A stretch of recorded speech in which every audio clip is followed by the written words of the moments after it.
Hey, I wanted to ask you because what do you think in regards to this? Because I remember when I grew up, I was actually a huge Edmonton fan. I was a huge Gretzky fan, and I remember getting. I had this VHS tape. It was Gretzky Above and Beyond. I watched that thing. I wore that out, right, and watched it over and over. I remember the one infamous quote that he had when they lost to you guys in the Stanley Cup Finals, and I'm sure you guys all know it was basically, I don't know if it was him and Kevin Lowe, they were walking out of the arena. They look in and they're expecting to see you guys celebrating with your families, everyone going nuts, and they hear some commotion, but they look in and it's all the family, the friends, not the players. The players are all icing up, quiet. They're wounded. And that was that moment where they realized, like, that's the difference. We're walking out of this arena fine as losing the Stanley Cup Finals, and they're beat up and not even celebrating per se in this moment because of what they went through to win. And I always thought that was incredible.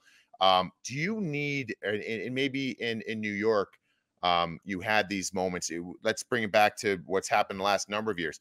Tampa Bay had a number of years of just absolute heartache, like, setting an all-time wins record in the regular season and then getting swept in the first round. Just underachieving. The Washington Capitals went through it for years. Everybody's questioning Ovi's greatness, all these different things. Eventually, you've got to have enough hurt to learn how to get over that. And there's one story, and these stories get legs of their own over the years. So I want to hear it from the horse's mouth of a guy who was there. I heard that, back in that Islanders time, a really big moment or a time where you guys were kind of took that next step was with your friend and late teammate Clark Gillies, where it was kind of like those guys. I don't know, was it the Flyers? Maybe it was like the Broad Street Bullies, and Boston. It was eventually Boston. it was Boston series. Boston. That was it. It was Boston, and it was like someone said something. I don't know if it was a playoff series. You can fill in the blanks, but basically said like, "Oh, the Islanders are gonna, the big bad Bruins are gonna take care of them." And I think it was Gillies and someone else looked at each other. It's like, "Oh, is that like basically like they're gonna run us over because they're tougher?" And they're like, "Is that right?" And then they went out there and just made a statement, like, and you guys just kind of took off from there. What can you tell us about that time? Well, I'll just start from where you were, but it was really kind of cool. So when you think back and the compliment that Wayne had said, there's a price to pay to win the Stanley Cup, and walking by our locker room and seeing us, with ace wraps and ice bags on it, it was a compliment in one sense, but that's their version of it. So I got to give you my version. Okay. So we had a kid out, how we knew that they had to walk by our locker room to get to their bus. And so we had a kid out there saying, okay, just let us know if a couple guys are coming by or one guy's coming by. So we don't be celebrating when they're walking by. So, rubbing salt in the wound sort of thing. And okay, a couple guys are coming. So we just kind of all settled down a little bit. Okay, they're gone. We start going. Okay, two more guys are coming. Okay, we just kind of sit down a little bit. And when I told Paul that story, like Paul told me the story when we were here in Pittsburgh, and he said, he got on the bus and Wayne was, he was obviously winning's great. Losing is painful. In the finals, it's painful. I lost in '84 to those Creeps, and that was painful. But you know what? You learned, and he learned. They went back to the drawing board and they learned. He goes, you know what? I'm not going to.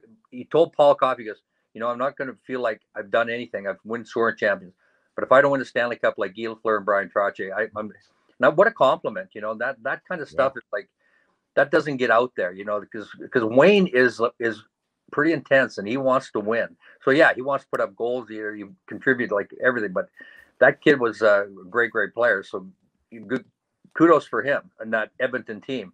Now you fast forward to what's going on, and you say you lose and you got to learn to win. Yeah, you lose, you win, you start winning because you've learned from your losing. And it's painful to lose, and you don't want to have that pain anymore. So you look at what Tampa's done. They've stayed healthy, they get some great play from a lot of skilled guys. Their foot soldiers are doing what they got to do. Their special teams are doing the job. And there's just lots of things, and they're appreciating it. They're appreciating what they're doing, and they're good champions. I mean, they're carrying themselves with the class, and that's what you want to see. But that Boston series, yeah, when we went into that Boston series, they said, yeah, we'll just beat them up. They don't have the What year was that? what's that? That's What 1980. That was the 80 year. And we Okay. went into Boston, and we started in Boston, and Bobby Nystrom and Clark Gillies, they Bobby went with Wensick and Terry O'Reilly and Clark bout after bout after bout. And Terry O'Reilly's as tough as they come. Yeah. Class gentleman. Like in fights, you say to yourself, Terry O'Reilly didn't beat up Bryan Trottier. He went after the toughest guys, and that's what tough guys do. And that series was one of those series. Wayne Cashman, Gary Howard were on their knees throwing punches, and our team stood up, and we all of a sudden, to a man, we all said, hey, you know what?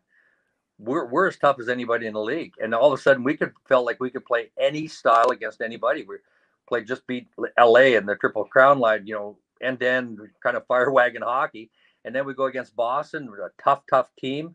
We played a pretty physical series, and we kind of came out on top of that. Then we go against Buffalo Sabres, and there's the French Connection line. We're saying, okay, we got to bring our skating game against the stay out of the penalty box. And our special teams really came through in that series because they had a stingy defense and goaltending. And all of a sudden we get Philly, who was incredible. They went 30-some games without a defeat during the regular season. And, they were as tough as nails, too. They were still the Broad Street Bullies mentality. And but they had some young kids like Linsman who could fly.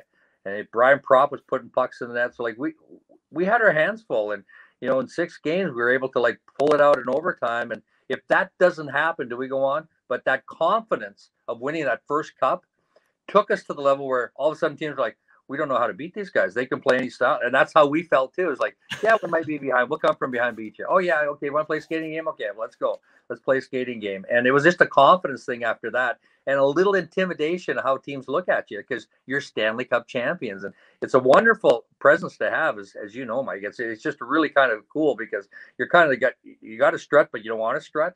And kind of teams look at, man, I want that strut. It's kind of envious, and at the same time, you don't want to rub something, but you got to have the strut. You want to be a champion. You got to have it. Otherwise, teams are going to take advantage of you. So it was wonderful. That series was kind of a defining moment for us to a great degree.